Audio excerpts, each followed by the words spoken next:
Hello everyone, and welcome back. In this video, I'll show you how to organize your entire blog content calendar in Notion. From ideas to published posts, first, open Notion and create a new database. Set it to table view. This will be your main blog hub. Name your first column blog post title. This is where you'll list every idea and draft next, add a status property.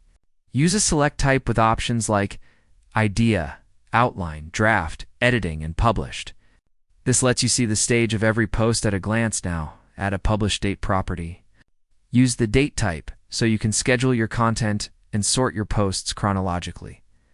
Create another property called topic or category using multi-select. Tag each post so you can easily filter and see what topics you've covered. For a powerful bonus, add a URL property to link directly to the published article on your website. Finally, use the gallery view to see your posts as cards. Perfect for a visual overview of your content. And that's it. You now have a central command center for your blog that keeps all your content organized and on track. If this system helps you publish more consistently, let me know what you blog about down below, and I'll see you in the next one.